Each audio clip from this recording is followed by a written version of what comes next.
ውድ ቻናላችን ቤተሰቦች እንኳን ወደ ቻናላችን በደና መጣችሁ። አሁንም ሊቨርፑል በሚመለከቱ ዘገባዎች ተመልሼ መጥቻለሁ። በዚህ ሰዓት የምንመለከታቸው ፍሎሪያን ቪርትዝ መቼ የሕክምና ምርመራውን እንደሚያደርግ ታውቋል። እንደዚሁም ማድሪዶች ኮናቴን በነፃ ማስፈረም ይፈልጋሉ እየተባለ ይገኛል። እነዚህንና ሌሎችንም ይዤላችሁ መጥቻለሁ። እስከ መጨረሻው ደቂቃ ድረስ አብራችሁኝ እንድትቆዩ በአክብሮት ጋብዛለሁ። እና በኮናቴ ኮንትራት ሁኔታ ላይ ያላችሁን ሐሳብ እንዳለ ኮሜንት ሴክሽን ላይ በመጻፍ አሳውቁኝ። ሰብስክራይብ፣ ላይክ፣ ሼር እያደረጋችሁ የቻናሉ ቤተሰብ እንድትሆኑ በአክብሮት እጠይቃለሁ። አሁን በቀጥታ ወደ ያስኩላችሁ ጉዳዮች ገባለሁ። በመጀመሪያም የምንመለከተው አሊሰን ቤከርን የተመለከተ ዘገባ ይሆናል።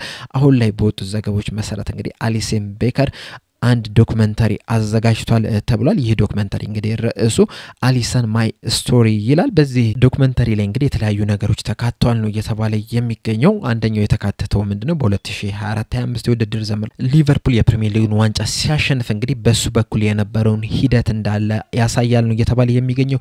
በተጨማሪም ደግሞ ለክለብና ለሀገር እንዴት ቁጥር አንድ በረኛ ሆነ የሚለውን ነገርም እንግዲህ ያካትታል ተብሏል። በተጨማሪም እንግዲህ በዚህ ዶክመንተሪ ላይ የተለያዩ ሰዎች እንግዲህ አስተያየታቸውን ሰጥቷል። እና የርገን ክሎፕ፣ አርነ ስሎት፣ ቨርጂል ቫን ዳይክ፣ ዲዳ እንደዚሁም ቦቢ ፈርሚኖም የተካተቱበት ቃለ መጠይቅም አለ ተብሏል። ይህ ዶክመንተሪ እንግዲህ በይፋ በቅርቡ ይለቀቃል ነው የተባለው። ነገር ግን 3 ኤፒሶዶች እንግዲህ ጁን 20 ላይ የሚለቀቁ ይሆናል በሊቨርፑል ዩፋዊ ቻናል ላይ። ያንን እንግዲህ የምታገኙት ከሆነ መመልከት ትችላላችሁ ማለት ነው። በቀጣይነት የምንመለከተው ደግሞ ፉት መርካቶ ይዞት የወጣውን ዘገባ ይሆናል።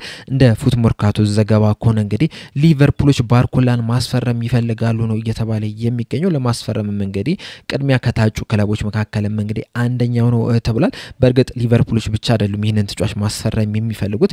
ባየር ሙኒኮችም እዚህ ተጫዋች ላይ ከፍተኛ ፍላጎት አላቸው ነው እየተባለ የሚገኘው። በ2024-25 የውድድር ዘመን ላይ እንግዲህ ፒኤስጂዎች 3 ዋንጫ ማሳካት ችሏልና ይህንንም ነገር በሚያሳኩበት ሰዓት እንግዲህ ባርኮላ ላይ የሰጠው አስተዋጽኦ በጣም ከፍተኛ ነው የነበረው። በሊግ 1 27 ጨዋታዎችን ማድረግ ችሏል። እንደዚሁም በሻምፒዮንስ ሊግም 14 ጨዋታዎችን ማድረግ የቻለ ተጫዋች ሆናል። በአጠቃላይም እንግዲህ 21 ግቦችና 19 አሲስቶችን ማስመዝገብ ችሏል። በርግጥ ከግማሽ በኋላ ወይም ደግሞ የሁለተኛው ውድድር ዘመን ጀምሮ እንግዲህ በካቫርስኬሊና በዱዌ እንግዲህ ተሸፍኖ ነው የነበረው። ከዛ በፊት እንግዲህ በጣም ድንቅ የሚባል ጊዜን ማሳለፍ ችሏል። ነገር ግን ሰከንድ አፉ ላይ ግን በእነዚህ ተጫዋቾች ተሸፍኖ ቢቆይም አመቱ ሙሉ ግን ምርጥ ብቃቱን ያሳየ ተጫዋች ነውና በዚህ ምክንያት እንግዲህ የተለያዩ ክለቦች እየፈለጉት ይገኛሉ።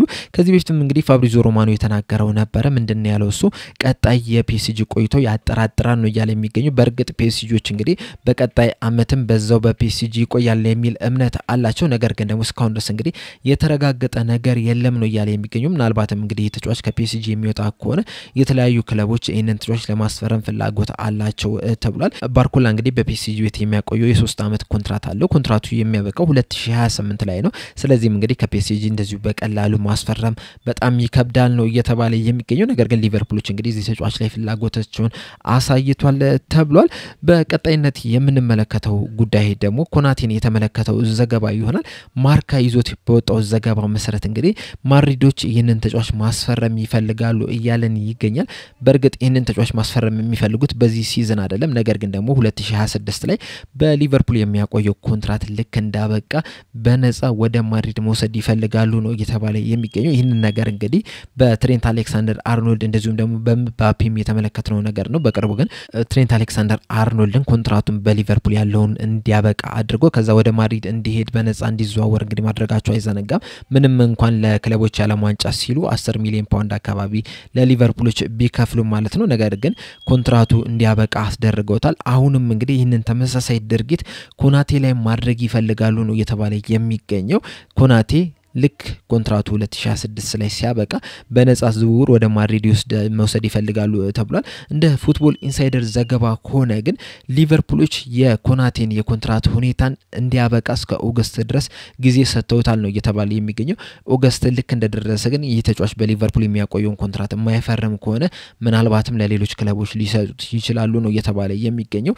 እዚህ ላይ አንድ ያለኝ ሐሳብ ቢኖር ምንድነው ይህ ተጫዋች በሊቨርፑል ቤት የሚያቆየውን ኮንትራት የማያድስ ከሆነ ወይ የማያራዝም ከሆነ ካሁኑ መሸጥ አለበት ብዬ ነው የማስበው ምክንያቱም ይሄ ተጫዋች እንግዲህ ቢያንስ 50 ሚሊዮን ፓውንድ ማግኘት የምንችልበት ተጫዋች ነው ስለዚህ 50 ሚሊዮን ፓውንድን ማጣት የለብንም ይሄን ተጫዋች ሸጠን ሌላ ተጫዋች አምጥተን እዛ ቦታ ላይ መተካት መቻል አለብን እንደ አርኖልድ አይነት ተመሳሳይ ነገሮች ሀፕን ማድረግ የለባቸው በጣም ከፍተኛ ዋጋ ማውጣት እየቻሉ በነፃ የትኛውም ተጫዋች ከክለቡ መልቀቅ የለበትም የሚል ሐሳብ ነው ያለኝና ይሄንንም ተጫዋች እንግዲህ እስከ ኦገስት ድረስ ጠብቀውት እስከ ኦገስት ድረስ ውሉን የማያራዝም ከሆነ ሊቨርፑሎች ይሄን ተጫዋች በቀጥታ ሸጦት ሌላ ተጫዋች ማምጣት መቻል አለባቸው በርግጥ አንዳንድ ጊዜ እንግዲህ ተጫዋቾች መውጣት ካልፈለጉ እዛው ነው የሚቆዩት ማንንም የሚያስገድዳቸው የለም ከዚህ በፊትም እንግዲህ በተለያዩ ተጫዋቾች ተመልክተናል እንደውም አንዳንድ ጊዜ ክለቦች ራሳቸው የኮንትራቱን ገዝተውት ሙሉ ለሙሉ ኮንትራት ሂሳቡን ከፍሎት በዛው ጊዜ እንዲወጣ ሲያደርጉ ተመልክተናል በተለይ ደግሞ አርሰናል ይሄንን ነገር በነ ሜሲት ኦዚል ላይ የተጠቀመው ነገር ነውና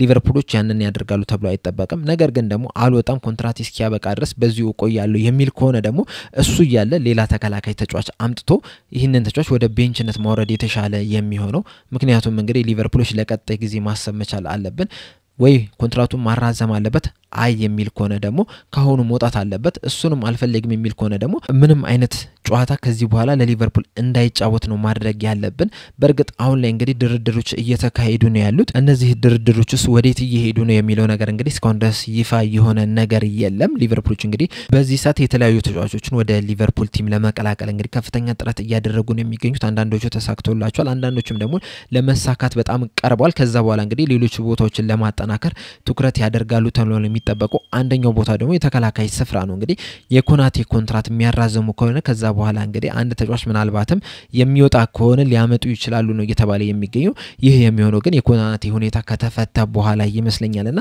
እስከ ኦገስት ድረስ ማስቀመጣቸው በጣም ትክክለኛ ውሳኔ ነው እንደውም ምናልባትም ከዛ በፊት ራሱ ቀደም ቢያደርጉት የተሻለ ነው የሚሆነው ምክንያቱም የቀድሞው ውድድር ዝግጅት ሳይጀመር ሌላ ተጫዋች መምጣት ካለበት ቢመጣ የተሻለ ነው የሚመስለኝና ኮናቴ በቅርቡ ውሳኔውን ማያሳውቅ ከሆነ እንግዲህ ወይም በሊቨርፑል የሚያቆየውን ኮንትራት ማይፈርም ከሆነ ቀጥታ መሸጥ አለበት ብዬ ነው የማስበው የናንተ ሐሳብ ምንድነው የሚለው ነገር እዚህ ኮሜንት ሴክሽን ላይ በመጻፍ አሳውቁኝ በመጨረሻም የምንመለከተው ደግሞ ፍሎሬን ቪርስን የተመለከተውን ጉዳይ ይሆናል አሁን ላይ እንግዲህ አትሌቲክስ ላይ የሚዘገበው ዴቪድ ኦሪስቲን እንደዘገበው ከሆነ ፍሎሬን ቪርስ በሚመጣው አርብ የህክምና ምርመራውን ያደርጋል ነው ያለ የሚገኘው የህክምና ምርመራው ከተጠናቀቀ በኋላና ስኬታማ የሚሆን ከሆነ ከዛ በኋላ እንግዲህ ሰነዶች ሁላ ተፈራርሞ ከዛ የሊቨርፑል ተጫዋች መሆኑ በይፋ ይረጋገጣል ተብሏል ይህ ተጫዋች እንግዲህ ላለፉት 2-3 ሳምንታት እንግዲህ በሊቨርፑል ደጋፊዎች ዘንድ በጣም ሲጠበቅ የነበረ ተጫዋች ነው ምክንያቱም ደግሞ ልጁ ያለው ኳሊቲ በደንብ የሚታወቅ ነው ባለፈው ማክሰኞ ጀምሮ እንግዲህ የሊቨርፑል ተጫዋች መሆኑ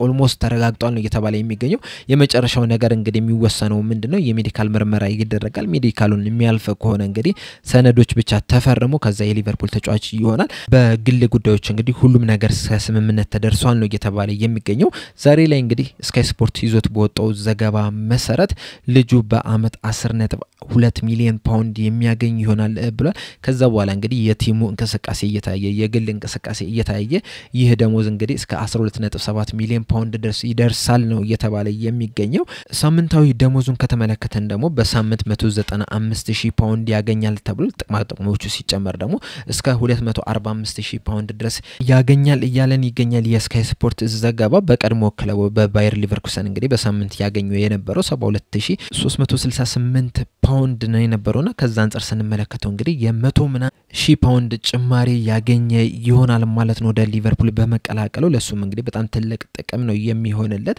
ለሊቨርፑልም ደግሞ የልጁ ችሎታ እንግዲህ ትልቅ ጥቅም ይሰጣቸዋል ለቀጣይ አመትም እንግዲህ ፕሪሚየር ሊጉን እንዲያሸንፉ ሊያደርጋቸው ይችላል ተብሎ ነው የሚጠበቀው እንግዲህ ከአርብ በኋላ እንግዲህ በይፋ የሚያሳውቁ ይሆናል ለዛሬ እንግዲህ እዚህ ላይ አብቅቻለሁ ያላችሁን አስተያየት እንዳለ ኮሜንት ሴክሽን ላይ በመጻፍ አሳውቁኝ ሰብስክራይብ ላይክ ሼር ማድረጋችሁን እንዳትረሱ በቀጣይ በሌላ እስከምንገናኝ ድረስ ቻው